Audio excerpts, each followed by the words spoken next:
नमोऽस्तु सूर्याय सहस्ररश्मये सहस्रशाखान्वितसम्भवात्मने सहस्रयोगोद्भवभावभागिने सहस्रसङ्ख्यायुगधारिणे नमः।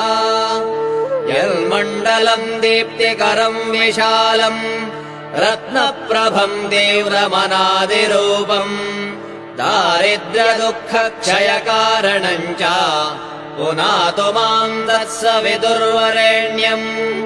यन्मण्डलम् देवगणैः सुपूजितम् विप्रैस्तुतम् भावनमुक्तिकोविदम् तम् देवदेवम् प्रणमामि सूर्यम् पुनातु माम् तत्सवितुर्वरेण्यम्।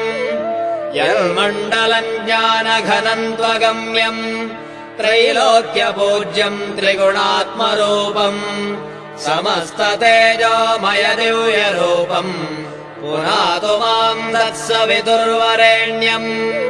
यन्मण्डलम् गूढमतिप्रबोधम् धर्मस्य वृद्धिम् कुरुते जनानाम् यत्सर्वपापक्षयकारणम् च पुनातु माम् तत्सवितुर्वरेण्यम्।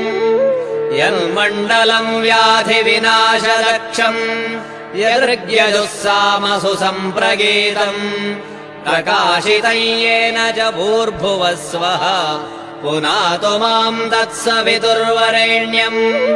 यन्मण्डलम् वेदविदो वदन्ति गायन्ति यच्चारणसिद्धसङ्घाः यद्योगिनो योगजुषाम् च सङ्घाः पुनातु माम् तत्सवितुर्वरेण्यम्। यन्मण्डलम् सर्वजनैश्च पूजितम् ज्योतिश्च कुर्यादिह मर्त्यलोके यत्कालकालाद्यमनादिरूपम् पुनातु माम् तत्सवितुर्वरेण्यम्।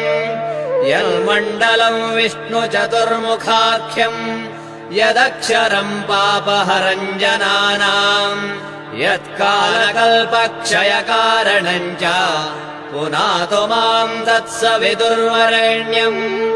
यन्मण्डलम् विश्वसृजम् प्रसिद्धम् उत्पत्तिदक्षप्रलयप्रगल्भम् यस्मिन् जगत्संहरतेऽखिलम् च पुनातु माम् तत्सवितुर्वरेण्यम्। यन्मण्डलम् सर्वगतस्य विष्णोः आत्मा परम् धाम विशुद्धतत्त्वम् सूक्ष्मान्तरैर्योगपथानुगम्यम् पुनातु माम् तत्सवितुर्वरेण्यम्।